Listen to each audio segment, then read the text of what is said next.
Hi, welcome to Books with Lexi. In this video, I'm going to be reading 2 books with similar titles. So I have done this before. I will have that linked in the description if you're interested in checking that out. But the last time I read 2 books that were the blank eaters. So I read The Book Eaters and The Ghost Eater, and I didn't learn anything, so I thought I would do it again. So in this video, I'm going to be reading The Spite House by Johnny Compton and The Good House by Tananarive Due. These are both books that I'm really looking forward to reading, so I'm excited to read them for this video. I will be starting with The Spite House, so let's get into the vlog. I'm 40% into The Spite House by Johnny Compton. I believe this is a debut. He has short stories. Oh, no sleep. Interesting. Yeah, he does podcast stuff and short stories, but I think this is his debut. This is published by one of my favorite publishers, Tor Nightfire. Anyway, we are following a man and his 2 daughters who are on the run from something, but we don't know what it is. Like, we don't know if it's a person or like some sort of situation or whatever. And he finds himself interviewing for a job at a spite house. A spite house is a house that is like built usually in weird places, like in between other houses, to spite someone. Like, it is there just to annoy people, and there are a few of these throughout the country. I think it'd be interesting to see one of these. I feel like somebody told me they lived in one. Anyway, so Eric, he is the one that's on the run, and this spite house is known for being the most haunted place in Texas, and to take this job he has to live in it and kind of report back his things to, is her name Eunice? Because that's a creepy name. The lady that owns it, I feel like her name is Eunice.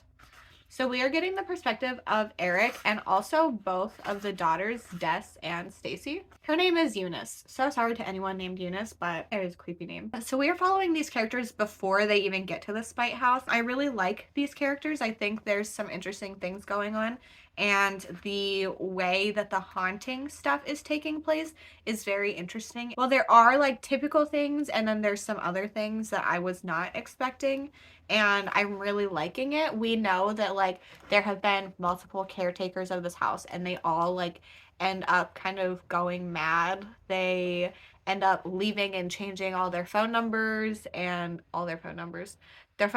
their contact information, all this stuff, but we don't really know any details besides that. There's also this like journalist lady. I think we get her. We meet her a little later on. There's some random perspectives that we're getting. And then there's just some like generally unsettling and weird things going on. Yeah, as it goes on, we're introduced to more people and getting their perspectives, which I think is an interesting twist on this, because usually you just get the person in the haunted house, like getting their experiences, but in this it's like people from different perspectives of this house that we're learning things too, which I'm really liking. And those are the shortest chapters, so like the main thing is Eric. I almost said Johnny. The author is Johnny. So yeah, 40% in. This is not my favorite read, but I'm liking the unique parts of this, and I'm liking the writing.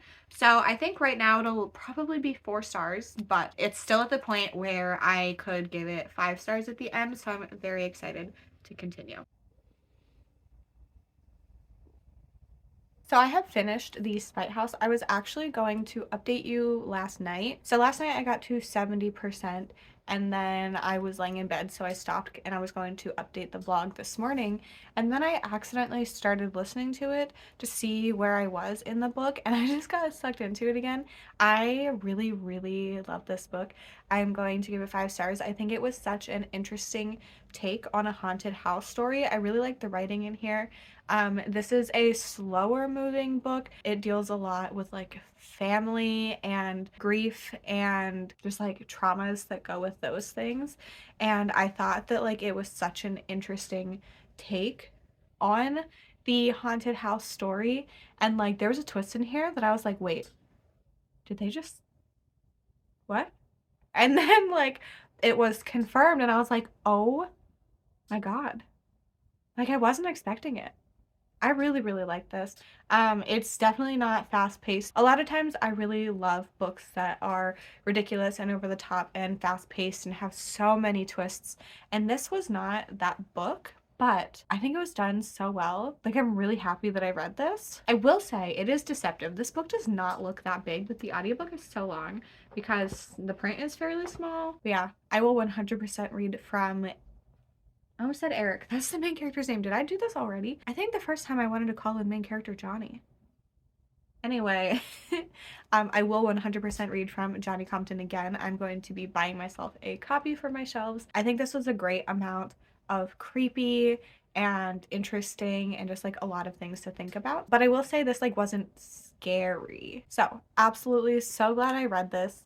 Very sorry that there wasn't another vlog check-in, but like this book just like forced me to keep reading. I feel so far away, but Cassidy told me that I cut the top of my head off too much, and she's not wrong. So here we are. Maybe if I don't know, there goes my head. I don't know.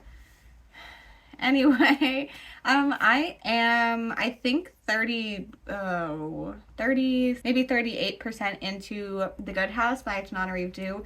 This is technically my first, I don't know. I started reading The Between and I never finished it, not on purpose. It just kind of happened. So I will be going back to that one. So this will be the first one that I will finish. But I am on page 190 and I have to be honest, and I'm not loving this one. For my personal taste, this is ridiculously slow paced.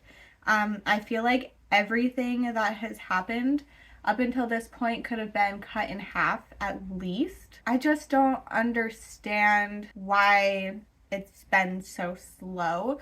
Like at 190 pages, we're just starting to get like the interesting backstory of things and like some explanation. I guess with explanation, I should tell you what this book is about, right? We are following Angela, and she inherits a home from her grandmother, and everybody calls it the Good House. And then one summer, her son ends up dying on the 4th of July at this party. It's like a weird situation, and like it was very unexpected, but it seemed like it was intentional. So she has been avoiding the home that she inherited, and it was somewhere that they just went on summers. Her and her ex were separated, so she would just come with her son over the summers. And he happened to show up that summer, and they were starting to reconnect and everything until the situation with her son happened. She blames him for the death and everything. And she goes back because the house is possibly going to be sold. And now she starts to think that his death could be related to a terrifying entity Angela's grandmother battled 7 decades ago. And then there were some other weird situations with other people that have been happening. So the back says, has Angela's grandmother, an African-American woman reputed to have powers, put a curse on the entire community? It says, a thrilling exploration of secrets, lies, and divine inspiration. The Good House will haunt readers long after its chilling conclusion. The very beginning I was interested in, there's like a chapter that happens that then we don't get that perspective. And then this party happens and the death of Angela's son happens, and then we move to the present when Angela is going back to the house. And for a little bit that was fine, but it was just like so drawn out. We're learning about things that have been happening in the town since she left, but it's just I don't know. It just, in my opinion, really needs to be condensed. I think that there's a lot of really good discussions in here with race and like Angela's family being the only Black family in this community, and then like the expectations that were put on her grandmother for her like witchy powers and all this stuff. And then we do end up getting like flashbacks of the son Corey before he dies. So we are like learning what leads to the event of his death.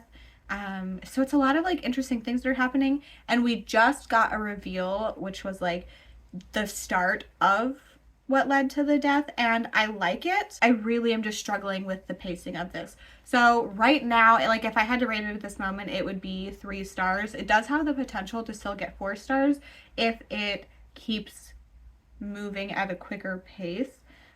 Which it feels like it might be, but I am not positive. I think just at this point, there's no way for me it can get 5 stars because I haven't been loving it, but I am liking it. I just like desperately wish it was shorter. So I'm gonna keep reading. I'll talk to you once I'm around 2/3 in. Hello, here's a new angle. I feel like is it just because I have these on? It's kind of echoey. I'm in my kitchen, but facing the back door.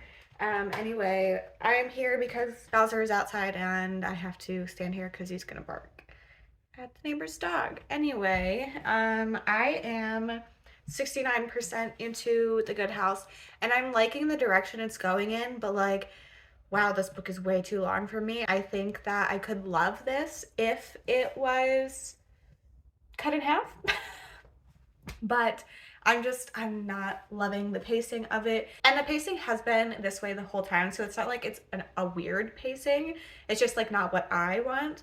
I personally do not want a horror book to be this long.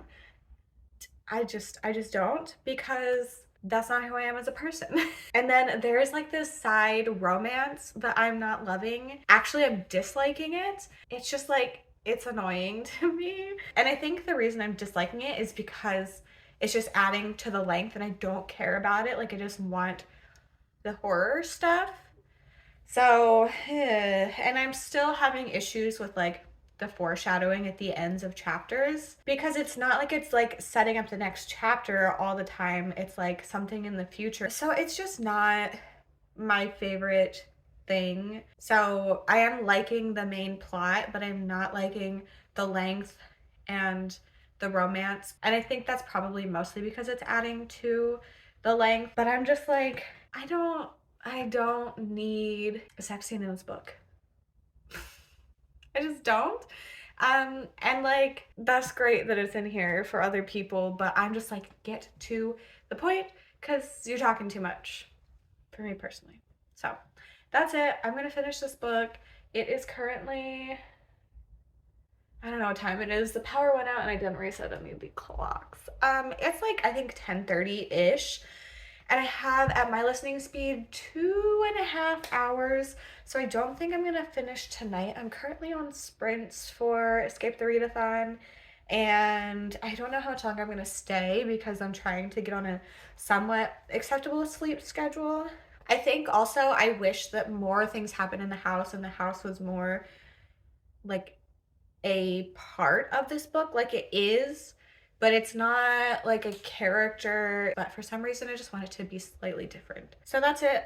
Bowser's ready to come inside. I don't have anything else to say, so I'll talk to you when I'm done. So I have finished The Good House, and honestly, I am really disappointed in this. Personally, my enjoyment level for this was really low. I still don't know what I'm going to rate this, but honestly, as much as it hurts me, it's either 2 or 3 stars. The thing is, for me, there's absolutely no reason that this needed to be this long. I did not like the pacing of it. It was way too slow for my personal taste. I also did not like a lot of the like added relationship stuff in here. Like, it just, I just did not care about it. For me, it did not add anything to the story. It was just, I don't know, generally annoyed me. Like, anytime we had to listen to this woman talking about how she like wants to be with this guy, I'm like, and that was just like too much of the plot for me. I do like the direction that it went in for part of it, and then like the very ending, I don't think I liked either. So the more I talk about it, the more I feel like this is 2 stars, and it is all like personal preference, not objectives, like issues. I think that this was done well. Clearly, this is so popular, and like, I can appreciate what this has done for the horror genre, but just like personally for my reading taste, it did not work for me. I am extremely glad that I read this. I've been wanting to read it for a while, but the length just kept putting me off. And honestly, for me, that was a lot of its downfall. I do think this had a lot of really great discussions in it. It just weirdly was not, it like was and was not enough of the story for me. I don't really know how to explain it, but this one sadly just did not work. So I think after talking about it, I am going to go with 2 stars, which is really sad, but I will try more from Tananarive, but like probably some shorter ones. Okay, so I have finished The Good House and The Spite House. The Good House was 2 stars for me. The Spite House was 5 stars for me. They both dealt with racism in their communities, and I think they were both done very well with that. This one just focused way more on the house, and this one was like things that happened in the house. The house itself wasn't like a huge part. Well, okay, it was, but it like wasn't at the same time. Everything that happened in this could have happened not in the house, if that makes sense. So for me, these are very different stories. This one leans more towards fantasy with its reasoning for things. This one is like spooky ghost stuff the whole time. I 100% do not think that The Good House was objectively bad at all. Just personal taste did not work for me. And The Spite House, actually, I think people like generally less. But I think that this was really unique and I like the twist in here. If you have read either of these books, I would love to know your thoughts on them in the comments. Just a reminder that it's not too late to join Escape the Readathon, so you can participate and try to escape a haunted house on your own. If you are looking to find me in other places on the internet, everything is linked in the description, including my Bookstagram, my Storygraph, and my Patreon. I hope you enjoyed this video. Thank you so much for hanging out with me, and I hope to see you in my next one. Bye!